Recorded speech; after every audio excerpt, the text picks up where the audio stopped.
A paz do Senhor, meus irmãos, é uma alegria estar com vocês. Estamos aí, já quase encerrando o nosso trimestre. Hoje estamos na lição de número 10. Como esse trimestre estamos tratando de mordomia cristã, hoje vamos tratar da mordomia das finanças. O nosso texto áureo está baseado em 1 Timóteo, capítulo 6, e o versículo 10. Porque o amor ao dinheiro é a raiz de toda espécie de males. E nessa cobiça alguns se desviaram da fé e se transpassaram a si mesmo com muitas dores.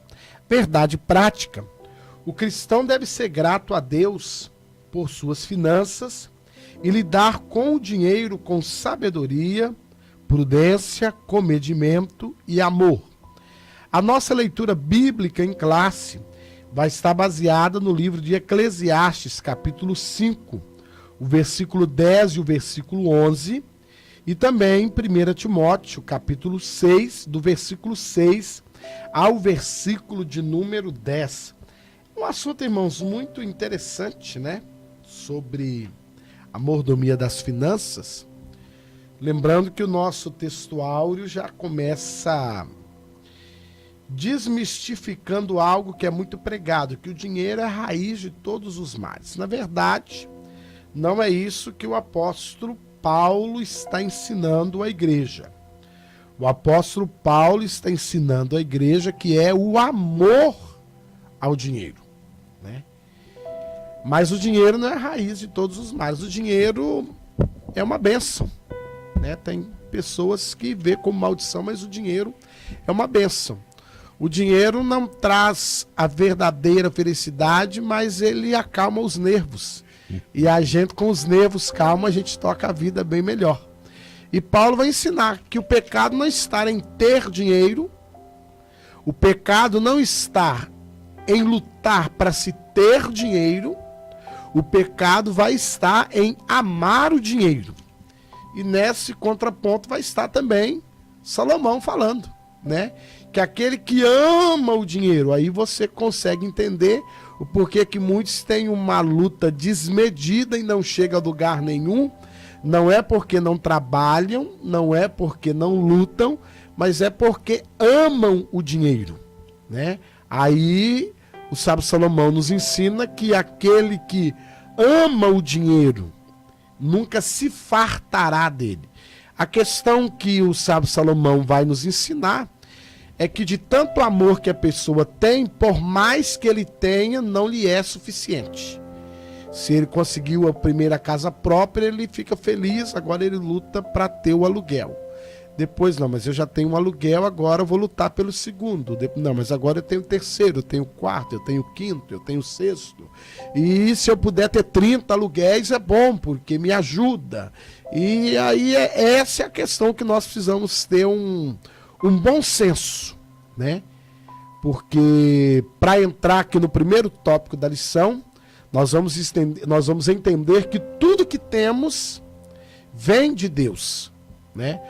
O texto usado aqui vai estar no Salmo 24, primeiro, que do Senhor é a terra e a sua plenitude, tudo o que nela há. Nós vamos entender que continuamos, por mais bens que possuamos, nós somos apenas mordomos. Porque eu posso ter muitas propriedades e muito dinheiro no banco, que não é o meu caso. Morre, dinheiro fica. Morre, propriedades ficam. E nós tivemos a grata satisfação de ter conosco na semana passada o presbítero Sérgio ainda nos ensinando. Você deixa de viver para acumular ou acumula e não vive e alguém vai desfrutar. Sempre haverá alguém para desfrutar. Então a primeira coisa que é necessário você começar a entender: tudo que você tem vem de Deus. Ah, pastor, mas eu trabalhei, eu lutei, eu fiz muitos sacrifícios para chegar onde eu cheguei. Mas você só chegou porque Deus abençoou você. Você só chegou porque Deus te ajudou. Primeiro, a saúde que temos, porque Ele nos deu. O ar que respiramos, porque Ele nos deu. E ainda por que não dizer, as oportunidades que nos vêm, todas nos vêm, porque Ele nos dá. Realmente há uma certa dificuldade quando o assunto é dinheiro, o assunto é finanças, e nós temos aprendido há muito tempo que o dinheiro é a raiz de todos os males, né? Que o dinheiro é como se fosse um Deus. E quando nós vamos observar, a Bíblia não nos ensina isso. Jesus, é claro que ele sempre trouxe o ensinamento da integralidade do ser humano. O que vem a ser isso? O corpo e a alma do indivíduo, a sua vida, deve ser totalmente entregue ao Senhor. Todos os seus sentidos, todos os seus desejos, todas as suas vontades devem pertencer a Ele. Aquele que é dirigido pelo Espírito Santo de Deus, ele tem a decisão acertada em todas as áreas da sua vida. Nós olhamos aqui que o dinheiro, você pode pagar a conta da luz, você pode pagar a conta da água, você pode fazer o rancho do mensal, você pode ajudar alguém a pagar uma conta com esse dinheiro, e ele é neutro. Você também pode comprar uma arma para matar alguém, você pode pagar alguém para matar outra pessoa, você pode usar o dinheiro para causar inveja ao teu próximo, né? Comprando um objeto de valor alto e desfilando com aquilo, ou, né, vivendo uma vida soberba. Jesus identifica isso na figura daquele jovem rico, né?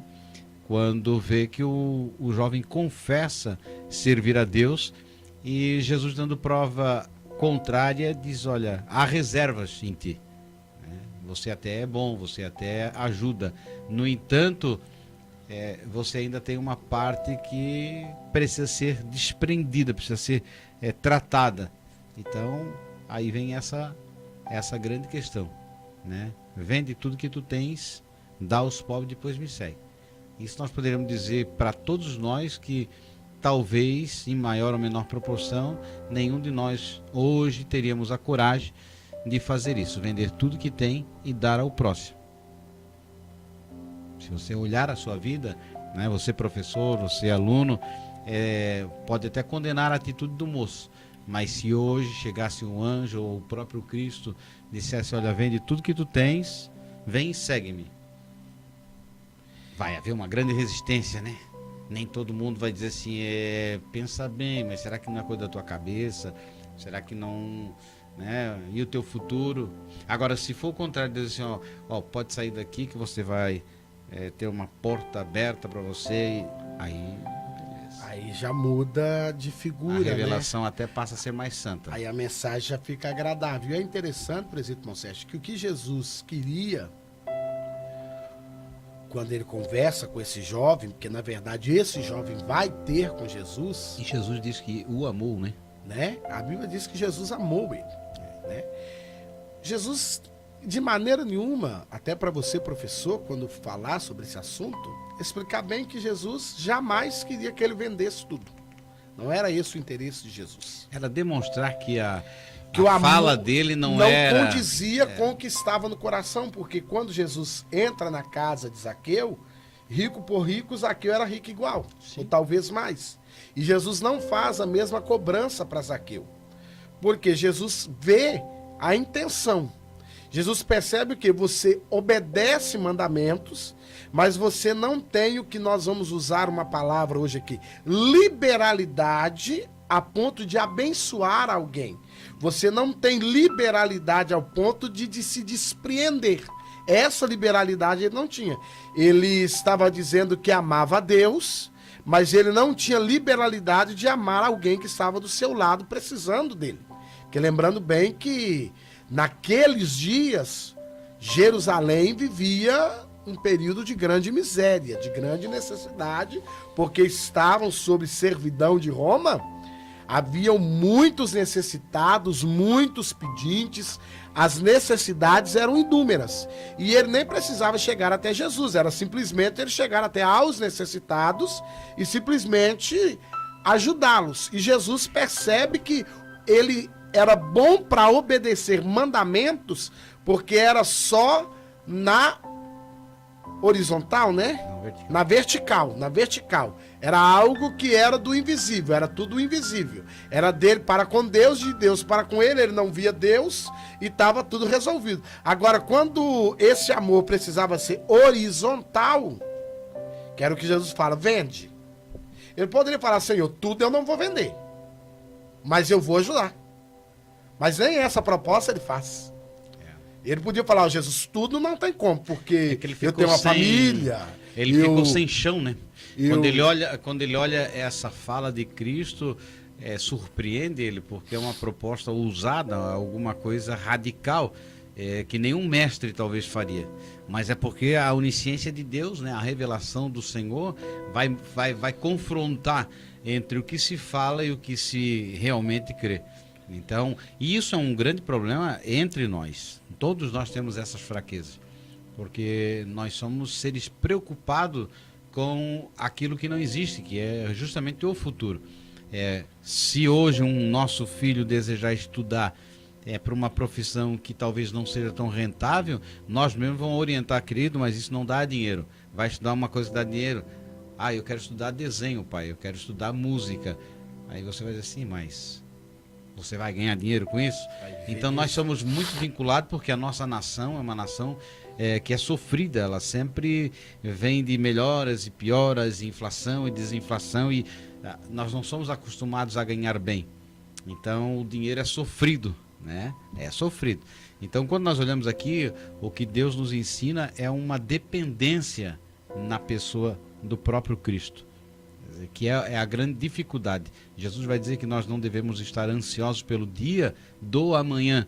Os pássaros têm o que comer, as plantas se vestem melhor do que os mais ricos, e mesmo assim nós que somos mais importantes em relação à escolha de Deus, vivemos preocupados acerca, quer dizer, sempre pronunciamos que devemos ter fé e confiamos em Deus, porém quando chega na hora da prática, nós pecamos. Por causa da insegurança, nós olhamos nossos filhos e sempre pensamos no futuro. E aí, como é que fica? Quando eu ficar velho e não puder trabalhar, como vou me sustentar? Tem que ter uma aposentadoria? Não que não seja uma preocupação verdadeira, mas o que ocasiona muitas vezes é esse descompasso, né, entre o que você fala e o que você realmente crê, né? Então nós olhamos aqui, todas as coisas provêm de Deus, né? Todas as coisas no sentido do Criador. Então, quando nós estamos na dependência de Deus, nós cremos que Deus abre portas de emprego, né? Deus abre oportunidades para você crescer materialmente, e tem lugares que Deus também não abre. Essa é a grande dificuldade de compreensão, porque essa teoria ou esse pensamento positivista de acreditar que o cristão vai viver sempre na plenitude financeira e isento de problemas ou enfermidades, é que vai trazendo dificuldade para o entendimento da palavra. Porque se o dinheiro, né, na realidade fosse o máximo, quer dizer, pobre não sentiria a presença de Deus, não seria pessoas realizadas e felizes. Mas nós julgamos as pessoas pela quantidade do que elas adquirem financeiramente. E dentro disso, nós já estamos aqui o quê? No terceiro tópico, né, desse aqui, subtópico no caso, que é cuidado com essa falsa prosperidade, porque nós já tratamos o assunto aqui no trato com o dinheiro. Essa prosperidade nós já temos trabalhado ela. Desde as parábolas nós já viemos tratando com ela, ensinando, né? Se você vê os vídeos de 1970, isso surge dentro, não no mundo, essa falsa prosperidade, ela surge dentro do Evangelho, porque é uma característica da apostasia, que a desvirtualização da fé vai vir de dentro daqueles que professam a fé. Quer dizer, isso tem sido utilizado até nos dias de hoje, utilizando o emocional das pessoas e sempre fazendo com que as pessoas provem a sua fé, ou provem, né, o ardor por Deus através de votos de sacrifício, mas sempre financeiros. Nós não temos assim notícia de pessoas ou a própria igreja fazendo esse desafio. A igreja dizendo assim, ó, eu vou abrir agora o celeiro, né? Eu vou tirar do dinheiro que nós temos em reserva e vamos distribuir aos mais necessitados. Você sempre vê a igreja, a figura do sistema, da instituição, né? Fazendo apelo para que as pessoas tenham essa fé de contribuir. Mas poucas vezes nós vamos ver as instituições contribuindo, pois elas não investem, na grande toda maioria, não investem em colégio, não investem em hospitais, não investem em creche, não investem na área social, porque talvez não creiam que esse Deus é aquele que não deixa nada, e não deve nada para ninguém. Porque Cristo vai dizer assim, quando tive fome me deste de comer, e quando tive sede, deste de beber, quando tive preso, me visitastes. E aí eles dizem assim, mas como? Aí eles, quando fizeste a um desses pequeninos. E quando Cristo vai falar com a samaritana, vai dizer, chegou o tempo em que a adoração não se restringe a templo. Templo vai ser símbolo de quê? Morada de Deus, tabernáculo santo, a morada do ser humano. Cada um de nós passa a ser igreja. Então quando você vai trabalhar, é a igreja que vai trabalhar, é a igreja que vai estudar. A igreja vai ao culto. Você não vai à igreja, você vai ao culto, porque você é a igreja. Então quando você sai de lá, você vai para casa e lá você é a igreja. Quer dizer que quando nós olhamos aqui, o segundo tópico vai dizer como o cristão deve utilizar o dinheiro. Aí ele vai pontuar que tem que contribuir na igreja. E eu concordo, mas a igreja às vezes, além dessa que nós acreditamos, é a viúva que está com o telhado quebrado, é o viúvo que está com remédio que não consegue comprar. Quer dizer, nós deveríamos desprender parte desse dinheiro para ajudar o nosso próximo. Um parente próximo que está necessitado. Não falta pessoas necessitadas.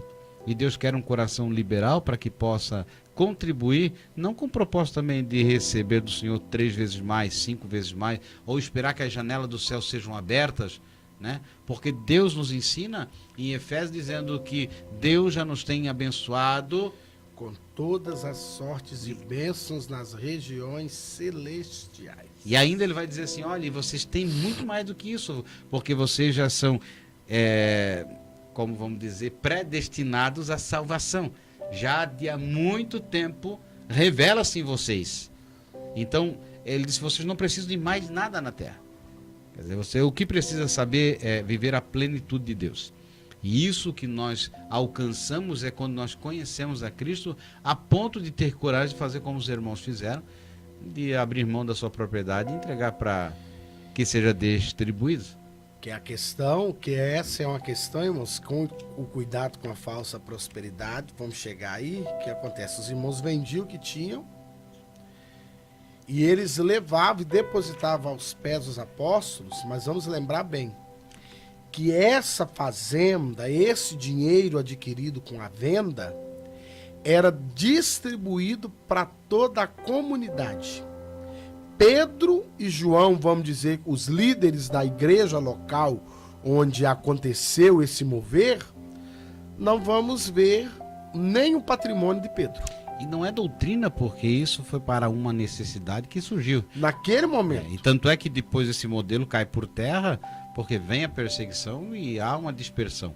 E é interessante que irmãos que tinham condições financeiras saíram de Jerusalém, montaram suas propriedades em outros lugares, como fazendas e etc., e contrataram irmãos para trabalhar, alguns em regime escravo, outros como empregados. Depois foram orientados pelo apóstolo Paulo a deixar esses irmãos como seres humanos livres, como cristãos livres. E é interessante, irmãos, e esse cuidado com a falsa prosperidade é a questão. Qual está sendo pregado? Deus vai te dar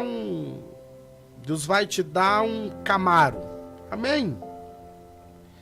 Só que para Deus te dar um Camaro, você tem que ganhar um salário que condiz para pagar o IPVA dele no mês de janeiro. Deus vai te dar uma SW4 aí, uma Hilux SW4 aí, a diesel. Poxa, 236 mil reais, eu estava vendo a tabela. Olha só. Aí você faz a conta de 3% a IPVA, porque ela é a diesel, 1% 2.300, 2.360, vezes 3, o Sérgio que é bom de conta, 7 mil reais. 7 mil reais de IPVA. Aí, irmão, só IPVA 7 mil. O seguro vai chegar nos 20, então 28 mil. Será que Deus não vai ser injusto? Me dá uma de 236 e esse outro 28 mil?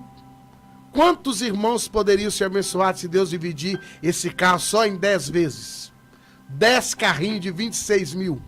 Mas às vezes Deus gosta mais de você, quer dar uma... Não, irmãos, para os irmãos entenderem que nós temos essa mentalidade da falsa prosperidade, que vai ser o bem que eu tenho.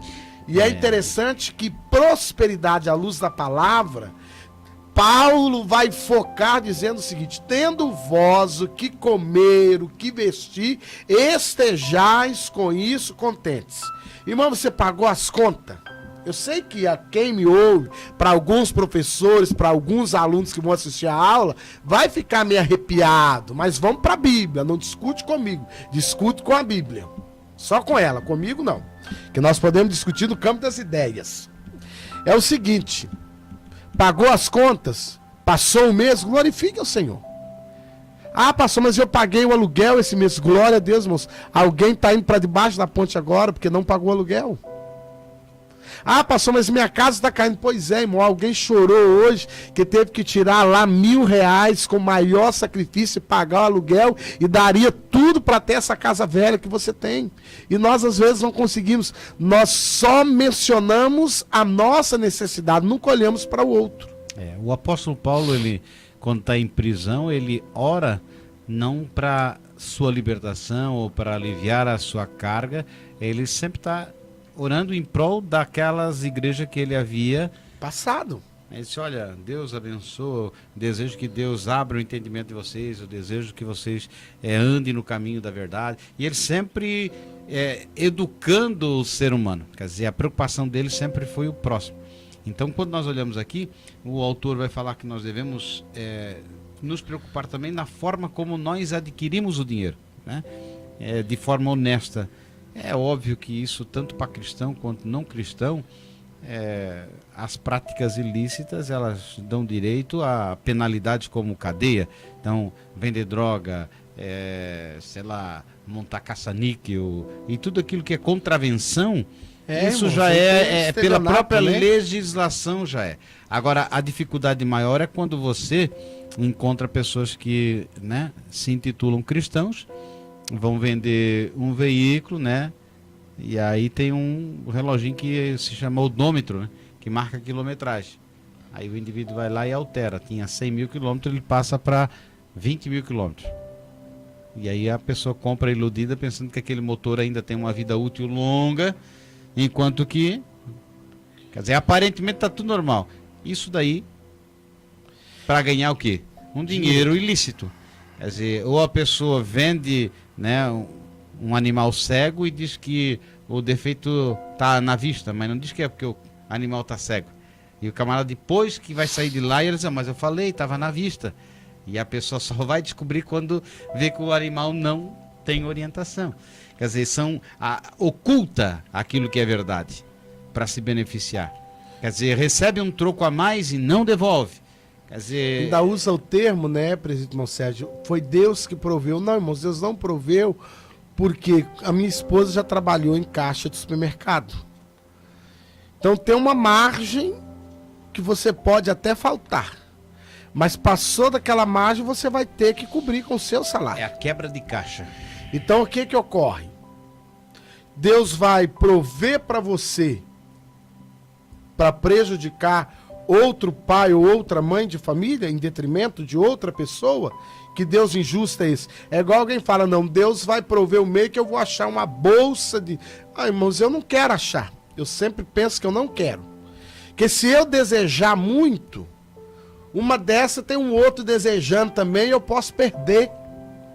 E ele achar, irmão. Porque se eu penso que alguém vai perder, eu tenho que pensar que ele vai sentir essa perda. E talvez para quem perca 10 mil, você me mas quem perdeu 10 mil é 10 mil, para ele não é nada. Irmãos, mas aí é igual na minha condição. Perder 100, alguém vai achar 100 para ele. Não, irmãos, fez falta. E nós temos que tirar Essa mentalidade nossa, porque aí sempre alguém pensa, Deus é o Deus da providência. Ah, aí eu concordo. Ele é o Deus da providência, que fez com Elias. Vai lá para a viúva de Sarepta, mas Elias dá para ela uma ordem e fala, olha, o azeite da botija não vai acabar e a farinha da panela vai se multiplicar. Não falou com ela, olha, vai na casa de alguém aí que vai achar um punhado de farinha. Ah, quando cuida lá, aquela viúva que vai ter com Eliseu, não, pega a vaso emprestado e do pouco que você tem vai multiplicar. É simplesmente assim. Deus faz esses milagres. Porém, esses milagres que Deus realizou não são doutrinas. Alguém fala, mas a bênção de Abraão, irmãos, é de Abraão, não é do Luciano. Não é pro Luciano. Eu preciso compreender isso.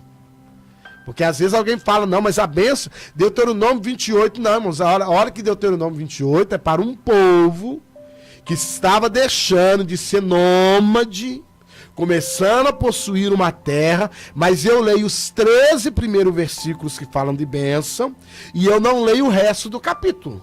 Mas o resto do capítulo, do versículo 14 em diante, irmãos, ali havia algumas condições que, se não cumpridas, haveria peste, haveria fome, haveria morte, haveria um julgamento pesado de Deus. E quando Deus fala, vocês vão emprestar a muita gente, Deus não falou para uma família ou para pessoa específica. Deus estava falando, vocês como uma nação vão emprestar às outras nações, mas não estava falando a pessoas específicas, porque tudo isso vai incorrer aqui nessa falsa prosperidade. E nós temos que ter o cuidado. Aqui no segundo tópico, como o cristão deve ganhar o dinheiro, o presbítero Monsérgio apontou aqui. Irmãos, a questão da honestidade, o crente, não é nem para o crente, é para o ser humano, para o cidadão de bem. Né? Eu, por exemplo, hoje conversando com uma cliente minha, e em todas as profissões, por exemplo, ela teve um filho que foi para a cadeia, devido à má conduta do pai, de ter se envolvido na política e tirado o dinheiro de uma conta, botado na outra, depois botado para outra, e foi descoberto. Usou o filho como laranja, mas não gastou o dinheiro, mas só transitou o dinheiro lá. E o advogado, né, disse, com 60 mil o teu filho não fica preso. Ele já com outro, ele tinha feito 400 mil, que havia matado, né, uma outra pessoa. E aí forjaram umas coisas lá, com 400 mil ele livrou o indivíduo de ficar na cadeia. Quer dizer, se for um cristão, vai dizer que isso é uma prática, está usando a lei. Quer dizer, quantos na área da advocacia ganham e ficam ricos, mas defendendo causas que não são justas? Ah, mas é advogado, está dentro da lei. Mas se você for analisar, para obter o dinheiro, ele vai usar o que? As brechas da lei. Mas ele sabe que está errado. Ele sabe que a pessoa é culpada. Mas como a lei lhe permite que ele consiga manipular o sistema, ele vai lá, consegue, né, com um juiz uma verba, com outro, e... Quer dizer, então são maneiras de ganhar dinheiro. Trabalha, vamos supor, vai fazer uma licitação pública. Nós ganhamos a concorrência, mas sai R$12 esse copinho, a gente faz ele por 16, tu me dá 12 e 4 fica para você. E ele acaba ganhando dinheiro, fica até rico, até dá o dízimo daqui de lá, que seria até uma coisa que não deveria ser recebida, porque é dinheiro ilícito, né? Mas ele vai conseguir. Quer dizer, são práticas avarentas que quem olha de fora vê que a pessoa está prosperando, mas de forma ilícita. Quer dizer, é diabólica, prejudicando as pessoas. Então tem determinadas profissões que até é difícil para o cristão ser, né? De repente ele montar um restaurante que ele tenha que estar vendendo bebida alcoólica. Se ele não beber bebida alcoólica, dificilmente ele consegue. Quer dizer, mas se a pessoa trabalha de garçom e não tem outra profissão no momento, ele também vai estar servindo bebida alcoólica, tanto o patrão quanto ele. Então, nós temos que tratar com cuidado, porque nem tudo é tão simples, né? Nem tudo é tão fácil de lidar. Um pedreiro está fazendo uma casa, mas a casa não é para o pedreiro, é para o dono, é para a amante. E ele vai dizer, eu só estou levantando as paredes, não quero nem saber.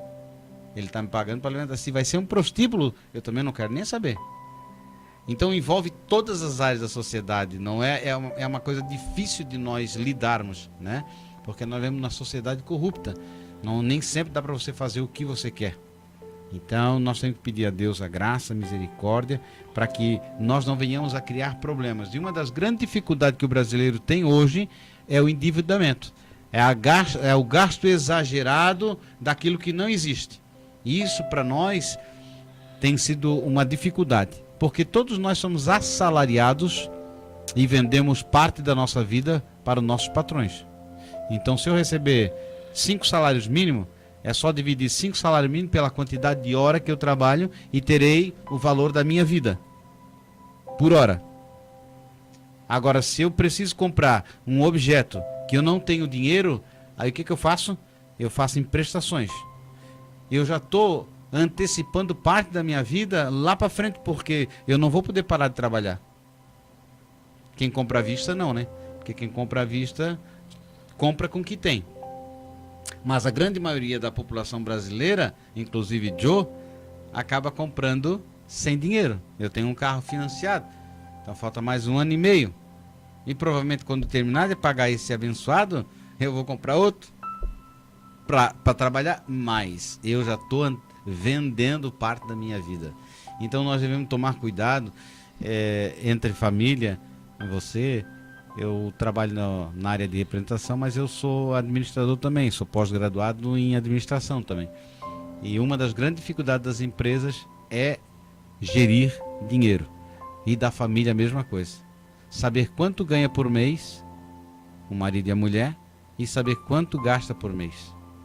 E isso inclui o pão, a mortadela, o queijo, às vezes uma linguicinha no fim de semana, um bolinho lá na padaria.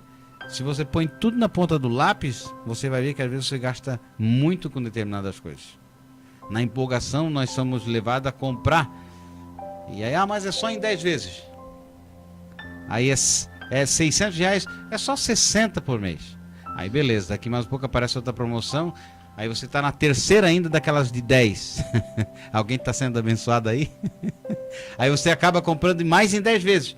Então tem os 60, mais o 80, vai para 140. Aí vem a luz, vem a água, vem o telefone, aí as internet da vida. Aí você fica doente, tem o antibiótico. Aí o filho quebra um negócio, o carro quebra. E quando você vê tudo isso acumulado, passa do valor que você tem. Aí você faz um financiamento. Quer dizer, não tem dinheiro para pagar, pega mais emprestado, paga juro e a sua vida às vezes vira um verdadeiro tormento. Irmãos, isso aí nós estamos tratando já o nosso terceiro tópico, como o cristão deve utilizar o dinheiro de maneira prática, que o dinheiro seja bênção na sua vida, né? É um ditado aí dos antigos, né? Colocar o chapéu aonde eu consiga pegar, dar o passo de acordo com o que a minha perna alcance. E na realidade, irmãos, nós vivemos hoje um país que está vivendo uma crise porque foi mal gerida por governantes que deram passos além. E a população, como nós somos um povo que gostamos de gastar, todo mundo gastou, entrou em altas prestações, porque é justamente o que o presidente Mão Sérgio falou. A princípio, 600 reais dividido por 10 é 60 por mês. Mas mais o 1.500 que eu já comprei, que é 10, 150, já deu 210. E se eu ganho 1.000 e alguma coisa, eu já gastei quase 30% do meu salário. E é interessante que nenhuma prestação, nenhum gasto meu deveria ser além de 30% da minha renda. Passou de 30% é dívida bruta, já vira uma dívida que você quase não tem controle.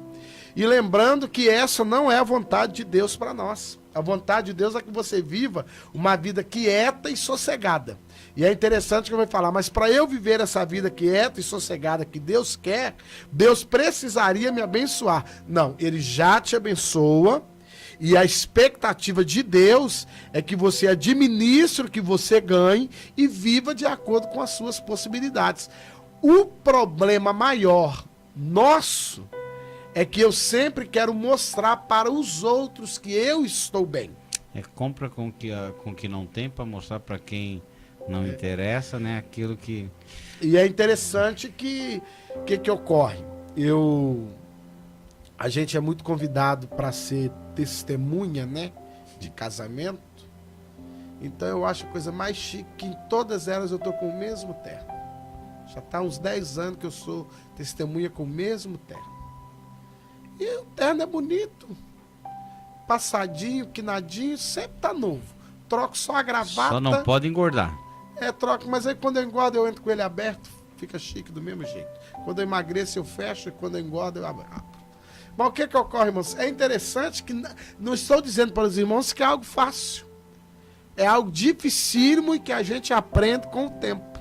E na igreja do Senhor, você vai administrar contribuindo, lembrando que quando nós congregamos, irmãos, se nós congregamos, aí a igreja somos nós. Mas nós congregamos onde tem um templo, que se paga água, se paga luz, tá certo? Algumas de nossas congregações, justamente de maneira digna, nossos obreiros, nossos pastores vivem da obra do Senhor, ganham para isso. Então nós temos que contribuir, fazer isso com alegria, não como barganha, ofertar, contribuir na igreja também do Senhor. Vendo aquele irmão que está necessitado, ajude ele. Não espere nem que ele te peça, Deus tem te abençoado. Você notou que ele está precisando? Nem ofereça. O meu pai tinha um ditado muito, meu pai sempre falava em casa: quem pergunta não quer dar. Meu pai dizia: você perguntou porque você não quer. Quando você quer, você chega e entrega. E a pessoa está precisando, ele vai receber de bom coração, porque ele está precisando. Agora, quando você pergunta, é porque você não está interessado. Chega e entregue para ele: ó, irmão, senti, Deus tocou no meu coração, vou te dar uma oferta. Coloca lá no bolso do paletó. Tem certeza, irmão, que ele vai chegar em casa, aquilo para ele vai ser um alento, vai ser uma alegria. E isso é uma forma de nós contribuirmos na igreja do Senhor. Mas não deixando de contribuir, irmãos, para ninguém ficar aqui dizendo: olha, o pastor Luciano, presbítero irmão Sérgio, usa a aula para falar contra a instituição. Não, irmão, nós congregamos numa denominação, nós compreendemos que nós estamos usando aqui um estúdio que eu, mas o presbítero irmão Sérgio, não teríamos condições de montar. Nós usamos uma estrutura que nós não teríamos condições de montar. Talvez conseguiríamos pagar um aluguel se esforçássemos para pagar, mas não pagamos. Temos aqui a estrutura à nossa disposição, ar-condicionado, estúdio, microfones, estamos bem assessorados. Então, porque essa instituição funciona. Então, dizime, oferte com alegria, mas isso, irmão, nunca faça isso como algo que você faça para encostar Deus na parede ou para ter uma moeda de troca com Deus. O erro está aí. Nós não vamos entrar aqui no mérito, mas o erro maior vai estar aí. Quando você usa isso para... Não, Senhor, aqui está teu servo de missa fiel, ofertante fiel, o Senhor é obrigado porque a tua palavra diz que... Não, irmãos, não faça isso. Se você fizer para Deus com alegria, lembre sempre de uma coisa: Deus não fica devendo nada a ninguém. Ah, pastor, mas a Bíblia diz que Jesus falou lá com Pedro, que você... Aí, irmãos, mas aí é interessante. Quando Jesus fala com Pedro, que aqui na terra você vai receber 100 vezes mais e por fim a vida eterna, é assim, irmãos, ó. Eu prego fora, de quando em quando viajo, todo lugar que eu chego eu tenho uma casa para ficar. Olha, pastor, fica como se estivesse na sua casa. A palavra que Jesus falou com Pedro está cumprida. A casa não é minha, mas a cama está à minha disposição, o banheiro está à minha disposição, a estrutura está à minha disposição, estou sendo bem tratado, bem recepcionado, comida boa, recebe a gente, irmãos, como se a gente fosse quase um presidente da república, de tão bem tratado que é, cumprindo aquilo que Jesus falou com Pedro. Então, cada lugar que eu for, eu tenho uma casa. Se eu chegar e aonde você está me ouvindo, você vai me receber bem, vai nos tratar bem, vai cumprir-se a palavra que Jesus falou com Pedro. Mas não quer dizer que Jesus falou com Pedro que eu vou ter 100 casas para alugar. Que 100 vezes mais Deus vai me retribuir o meu salário. Porque senão, irmãos, Deus seria banco. E um banco injusto também. Né? Porque aí, irmãos, era fácil, né? Eu vou dizer para os irmãos, seria fácil a gente, esse mês, imagina. Esse mês o senhor pega tudo que o senhor ganhar, ó, esse mês, junta com a esposa, esse mês nós vamos atrasar a água, que dá para atrasar 2 meses, dá para atrasar 3. Nós vamos atrasar esses 2 meses, água, luz, internet, vamos atrasar, vamos segurar e vamos levar tudo. Porque mês que vem Deus vai nos dar 100 vezes mais. Aí era fácil. Isso parece coisa de internet, hein? Aí, irmãos, já pensou que era fácil? Nem Não. Bitcoin tá rendendo tanto. Isso talvez aquelas pirâmides, né? A Eimo e tantas outras aí. E que não né? deu em nada, né, irmãos? Virou tudo Não, até estelionato. deu, né? Até deu. Só pra quem tava no topo. Mas foi uma boa fase, porque tinha pessoas que não tinham, cristãos que não tinham nem tempo de fazer visita, evangelizar, mas se tornaram craque em fazer reunião. Fazia reunião e tentando convencer você a entrar, porque você vai ficar bem, que Olha, para alguma irmãos, coisa serve. Eles criaram uma habilidade de fazer culto familiar. Eu participei de alguma e eu gostava de ver as estratégias. Mas Deus foi bom que eu nunca comprei nada e nunca. E como eu sempre olhava assim, primeiro eu vou te ver ficar rico. Na hora que você estiver rico, eu acredito. Como eu não vejo enriquecendo. Então eu fiz. Então, queridos irmãos, nós estamos terminando o quê? Né? A nossa última aula, a questão aqui do pagar impostos aqui é uma coisa interessante, né, irmãos? Se você quiser, você paga. E se você não quiser, você paga também, tá certo? Comprou, tem que pagar. E algo muito importante que fala aqui, irmãos, fugindo de agiotagem, até a lição aborda, mas eu acho que é algo que o crente nem deveria pensar, né? A Bíblia diz que Deus reprova quem empresta seu dinheiro com usura. Então o crente também não deve procurar. Repreendendo o agiota, não é o agiota ímpio, né? Esse agiota é o cristão que empresta para o irmão. O banco empresta a 1%, ele empresta a 5%, a 10%. Quando empresta 5%, tá bom, irmãos. Tem irmão aí emprestando a 20%. Então aí é uma questão, né? Mas biblicamente não. E outra coisa, irmãos, não ficar pro fiador, você já sabe. A Bíblia diz, você ficou pro fiador, agora paga a dívida, né? Então cuidado. São pequenas situações. Se a pessoa já não tem, né, um nome limpo, quer que você empreste o seu. Hoje, irmãos, eu estou lutando mais a minha esposa para pagar uma dívida longa. E é um aprendizado. Mas a minha esposa de vez em quando fala, eu tenho que ficar bem caladinho. Eu te avisei. Tinha um desenho uma época que falava, eu te disse, não te disse, mas eu te disse. Aí, irmãos, ela falou, quando a pessoa pediu, eu até comentei, mas a gente acha que é o marido e que faz e que acontece. Eu passei o cartão e o juro é altíssimo, mas estamos terminando. Com a maior dificuldade nós estamos terminando, mas também para quebrar o cartão. Já quebramos o cartão, não quero cartão. E quando tiver agora, eles me ligam, né? Porque agora está terminando de pagar. Você é um cliente especial. Aí eu falo com a menina, interessante. Até um tempo atrás, vocês estavam me ligando para cobrar. Agora eu já sou especial porque eu estou terminando e me fazendo agora N propostas para que eu tenha o limite do cartão. Eu falei, não, no momento eu não posso ter limite nenhum. Plástico por enquanto não. Plástico fica assim. Então, irmãos, mas é um aprendizado, é uma lição importante. Foque aí com o seu aluno, tem muita coisa boa para aprender. Que Deus abençoe. E semana que vem nós esperamos você de novo. Dê o seu like, compartilhe, nos ajude, se inscreva lá no canal, faça o seu comentário, nos ajude lá. É uma bênção ter o seu comentário. Que Deus os abençoe no nome de Jesus. Semana que vem tem mais.